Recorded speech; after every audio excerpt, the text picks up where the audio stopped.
Sveiki prisijungę prie Valstybinės mokesčių inspekcijos YouTube kanalo. Šios dienos tema – nekilnojamojo turto mokesčio deklaracijos KIT 711 užpildymo ir pateikimo tvarka gyventojams už 2025 metus. Deklaraciją KIT 711 gyventojai teikia, kai turi ar įgyja nuosavybės teisę, komercinės paskirties nekilnojamąjį turtą, esantį Lietuvos Respublikoje. Pavyzdžiui, administracinės, viešbučių, prekybos, maitinimo paslaugų paskirties nekilnojamąjį turtą. Šioje deklaracijoje nedeklaruojami gyventojams nuosavybės teisę priklausantis ar jų įsigyjami gyvenamosios sodų, garažų, fermų, šiltnamių, ūkio, pagalbinio ūkio, mokslo, religinės, poilsio paskirties statiniai patalpos, žuvininkystės statiniai ir inžineriniai statiniai. Atkreipiu dėmesį, kad nekilnojamojo turto mokesčių neapmokestinami žemės sklypai, todėl jų vertė pildant deklaraciją KIT 711 nenurodoma. Už nuosavybės teisę turimus žemės sklypus mokamas žemės mokestis. Deklaracija KIT 711 neteikiama jai gyventojo nekilnojamajam turtui arba jo daliai taikomas nekilnojamo turto įstatymo 7 straipsnio 1 dalyje nustatytos lengvatos. Pavyzdys, kai turtas naudojamas socialiniai globai ir socialiniai priežiūrai, švietimo darbui, žemės ūkio pajamų uždirbimui, taip pat turtas naudojamas kaip kūrybinės dirbtuvės, studijos, individualiai kūrybiniai veiklai, kai gyventojas turi meno kūrėjo statusą. Už gyventojų priklausantį nekilnojamąjį turtą, kuris neterminuotai ir ilgesniam kaip 1 mėnesio laikotarpiu perduotas naudotis juridiniam asmeniui. Deklaracija KIT 711 teikia ir mokestį moka juridinis asmuo. Todėl toks turtas gyventojo nedeklaruojamas ir mokesčio už jį mokėti nereikia. Bendraturčiai mokestį moka proporcingai, jiems tenkančiai jų įsigyjamai nekilnojamojo turto daliai. Tačiau mokestį už bendrosios jungtinės sutuoktinių nuosavybės teisę priklausantį ar įsigyjamą deklaracijoje KIT 711 deklaruojama nekilnojamąjį turtą gali apskaičiuoti, deklaruoti ir sumokėti vienas iš bendraturčių. Nekilnojamojo turto mokesčio tarifas yra nuo 0,5 iki 3% nekilnojamojo turto mokestinės vertės. Konkretų mokesčio tarifą, kuris galioja atitinkamos savivaldybės teritorijoje, nustato savivaldybių tarybos. Tarifus galite rasti atitinkamos savivaldybės ar Valstybinės mokesčių inspekcijos interneto puslapiuose. Nekilnojamojo turto mokestis skaičiuojamos nuo turto mokestinės vertės, kurią nustato valstybės įmonė registrų centras, nerečiau kaip kas 5 metai, taikant masinio vertinimo būdą arba atkuriamosios vertės kaštų metodą. Apskaičiuojant 2025 metų nekilnojamojo turto mokestį, turtui vertinamam masinių vertinimo būdu turi būti naudojamos 2021 metų sausio 1 dieną nustatytos vertės. Masinio vertinimo būdas taikomas komercinio naudojimo nekilnojamajam turtui, tokiam kaip administracinių, maitinimo, paslaugų, prekybos, viešbučių, poilsio, gydymo, kultūros, mokslo, sporto paskirties statiniams ir patalpoms. Nekilnojamojo turto vertinamo masiniu būdu mokestinę vertę galima sužinoti valstybės įmonėje registrų centras svetainėje pagal nekilnojamojo turto unikalų numerį. Atkuriamosios vertės kaštų metodas taikomas inžineriniams statiniams. Kelių, elektros, geležinkelių, oro, vandens, uostų komunikacijų, naftos, dujų, ryšių, šilumos, vandentiekio, nuotekų šalinimo bei kitų inžinerinių tinklų, hidrotechninių ir kitų statinių. Kitam nepaminėtam nekilnojamajam turtui, gamybos, pramonės, transporto, sandėliavimo ir kitiems pastatams bei patalpoms.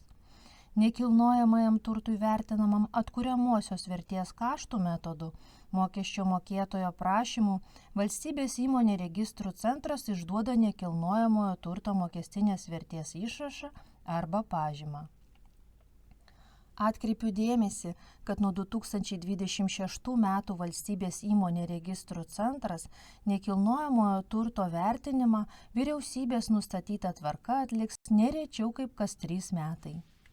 Lietuvos gyventojai deklaraciją KIT 711 teikia tik elektroniniu būdu per Valstybinės mokesčių inspekcijos elektroninio deklaravimo sistemą, toliau vadinsiu EDS. Spaudžiate prisijungti prie EDS. Užsienio valstybių gyventojai deklaraciją KIT 711 gali teikti elektroniniu būdu per EDS arba siųsti paštu į Valstybinės mokesčių inspekcijos prie Lietuvos Respublikos Finansų ministerijos administravimo departamento dokumentų saugojimo ir apskaitos skyrių adresu Neravų gatvė 8, Druskininkai. Šioje skaidrėje matote prisijungimo prie EDS galimybės. Prisijungti per išorinės sistemas arba su VMI priemonėmis. Prisijungus prie EDS pasirenkate deklaravimas ir spaudžiate pildyti formą. Laukelyje formos kodas įrašote KIT 711, spaudžiate filtruoti ir prie formos antrosios versijos pasirenkate pildyti formą tiesiogiai portale. Pagal pavyzdį užpildysime deklaraciją gyventojui Vilniaus miesto teritorijoje turinčiam gamybinės patalpas ir sandėlį, kurių bendra mokestinė vertė yra 200 000 eurų. Šis gyventojas 2025 m. kovo 12 d. nusipirko dirbtuves, esančias Kauno miesto teritorijoje, kurių mokestinė vertė yra 90 000 eurų. O 2025 m.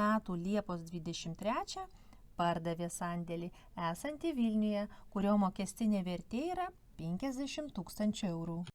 Prieš pradėdami pildyti deklaraciją pašalinsime nereikalingus priedus KIT 711A ir KIT 711F, kuriuos pildo tik juridiniai asmenys.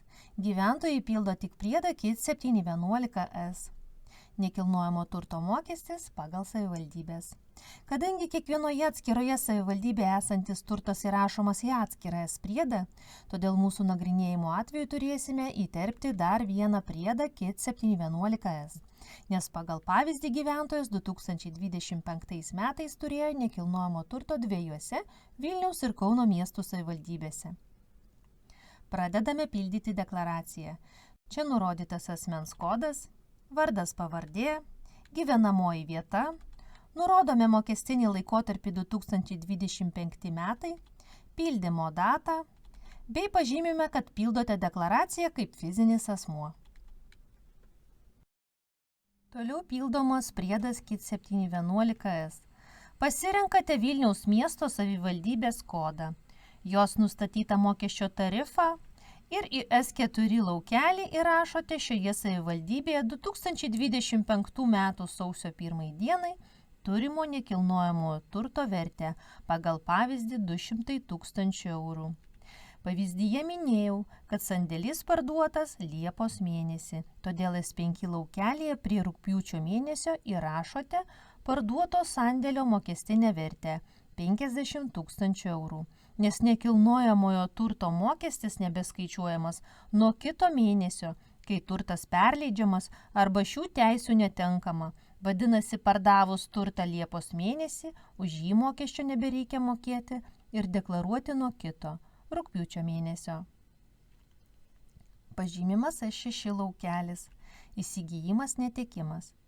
Jei S1 laukelėje nurodytos savivaldybės tarybos sprendimu yra suteikta mokesčio lengvata, tai ji įrašoma S16 laukelyje.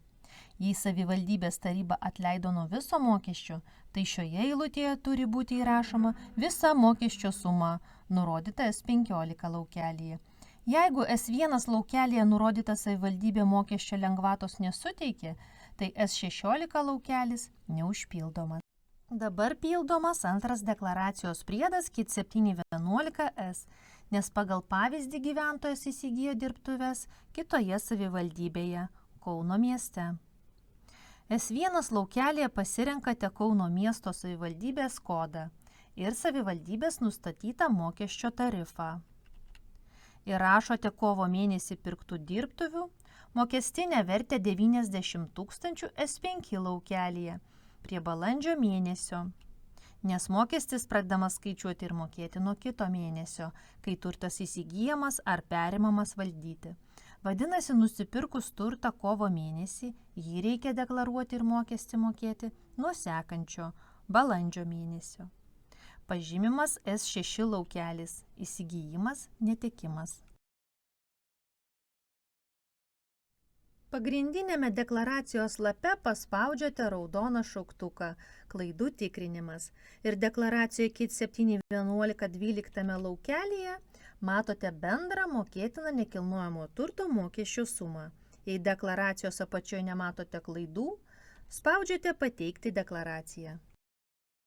Deklaracija KIT 711 už 2025 metus turi būti pateikta ir mokestis sumokėtas iki 2026 metų vasario 17 dienos, nes 15 ir 16 diena nedarbo dienos. Mokant nekilnojamojo turto mokestį būtina nurodyti įmokos kodą 1001. Nekilnojamojo turto mokestį galite sumokėti bankiniu pavedimu į vieną iš nurodytų valstybinės mokesčių inspekcijos biudžeto pajamų surenkamųjų sąskaitų. Visą reikiamą informaciją, kaip sumokėti nekilnojamojo turto mokestį, rasite šiuo internetiniu adresu. Informacija apie nekilnojamo turto įstatymo pakeitimus nuo 2026 metų ir atsakymus į dažniausiai užduodamus klausimus rasite VMI puslapyje skiltyje mokesčių pakeitimai nuo 2025 metų ir 2026 metų. Čia pateikta informacija, kaip savarankiškai surasti informaciją mokesčių klausimais, mokomieji elektroniniai įrašai skelbiami Valstybinės mokesčių inspekcijos YouTube kanale. Dėkoju už dėmesį.